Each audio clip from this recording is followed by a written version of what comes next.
I know where there's some, right here in the hall closet. No, Molly, not in there. I have a look.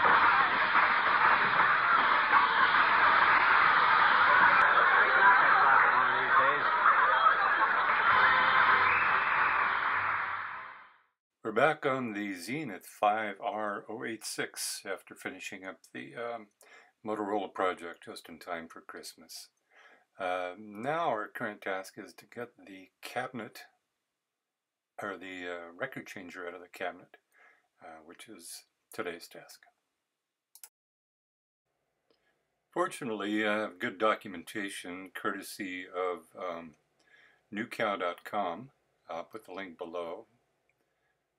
First thing to do is take off the support hinges for the cabinet top. This is actually a cabinet disassembly so that I can refinish it all later anyway. Then the cabinet top sits up straight and the hinges, turn it around, the two hinges appear and those come out showing the true color of the wood, so the walnut is a finish. Then you reach in there and tie down the tone arm so it doesn't flap around and turn it on its back, the whole cabinet. There are three connectors that have to be removed. One in this photo is behind the connection wire, and those are easy. They just pinch them a little bit, slide right off, and you're done. As I said, there are three of them. The fourth one has a spring but no connection. And lift it up, and there it is. And the springs have to be gathered and put in your parts box so they don't go missing. We have the turntable out of the cabinet and on the small workbench.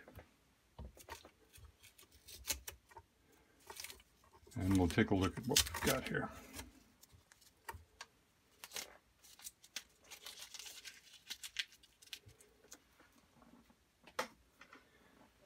As I said, it was easy to remove just these three supports right here. Right here is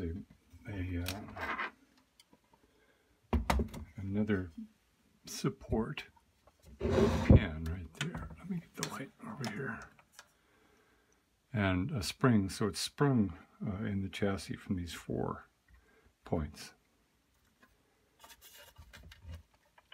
And it weighs, I don't know, 10 pounds, 8 pounds, something like that. The changer itself takes 10 platters. The switches seem to function. I can feel it. Oh, there it is. I can feel that. Nothing is terribly bound up, it doesn't seem.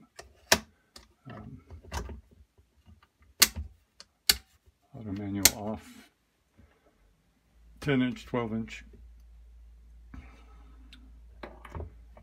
A very heavy tone arm. The tracking force on this is going to be interesting to measure relative to modern turntables. Turntable this vintage, this is going to be average tracking force for 78 shellac 78s. So nothing surprising here. The tracking force is required. Well, first of all, I couldn't make anything lighter. But the tracking force is required to move the tone arm back and forth to force this record changer to actually change platters. And on the underside is what we saw before from within the machine. What I wanted to do was, oh, it sits pretty well that way. I wanted to have some feet I could stand this up on either direction. So I noticed that these pins were threaded, so you could take them out.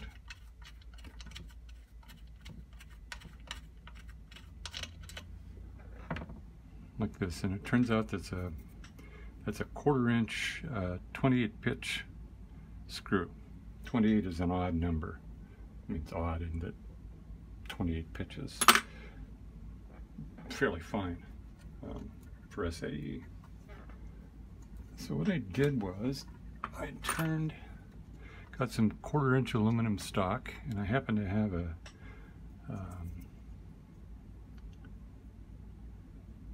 die set that I could turn threads on. So I happen to have, and this is remarkable to me because it isn't very common, that 1/4 inch 28 pitch thread cutter. So I cut 3 legs, 3 aluminum legs, which I'll put in these holes to replace the supports, spring supports, and then I'll be able to stand it up. When I work on this side, which will be the bulk of the work, I'll put the legs going through this way. So there's 2 out, and the 3rd one. The good news is none of these are rusted in place. I don't see much rust. I do see on here, I suspect this powdery white stuff is actually asbestos. And if this motor tests out okay, I'll coat this asbestos in lacquer to keep it from powdering and drifting out around. I'm certainly not going to try to replace it. I don't want to breathe the dust. And let's see, oh, feet. So let's see if these screw in.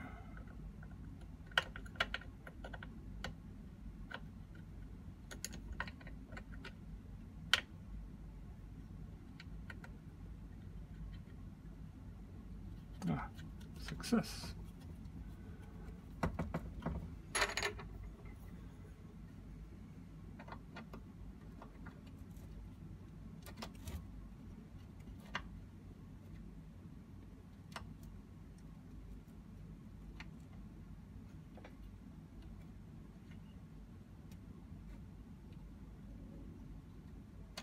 I had forgotten how to do a die, tap and die, and I ground away a fair amount of the metal in that one before I got it going. Okay, this one's going.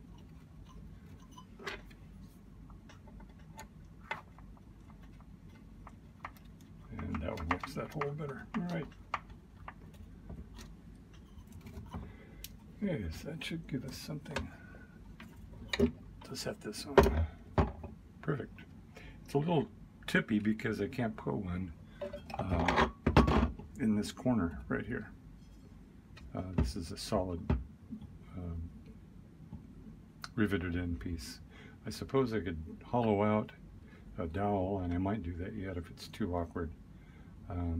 But for the moment, that will work. Okay. The good news in this restore is I did, courtesy of nucow.com, nucow.com. I'll put the link below. They have a writer's description of this exact turntable, and disassembly instructions. How this is a description of cycling, how it works, where to lubricate it, for adjustments. What else? Tone arm height adjustment. The curious thing about the tone arm to me is normally they would set down on something. Today they would sit down on something. This one just seems to drop all the way down, and there's an adjusting screw right here,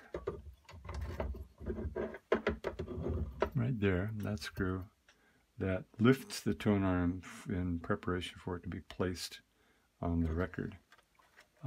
There's a spring right here, and I'm not sure yet what that's for, so I don't know what that has to do with the mechanism. Something, I'm sure. Oh, it's probably an adjustment. It's an adjuster to hold this odd looking nut right here, this flat nut in place.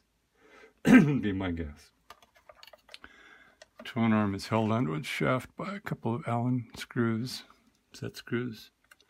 Looks to me like there was supposed to be 3, but one is missing. I'll find a replacement for that.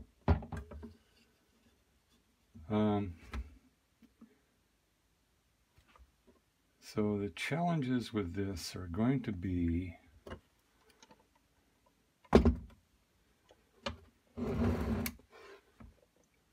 the pinch roller.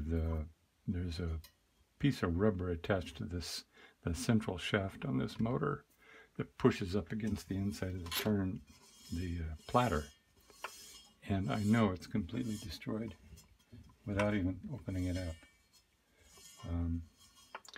So that will be one thing, is to replace that. What do they call those?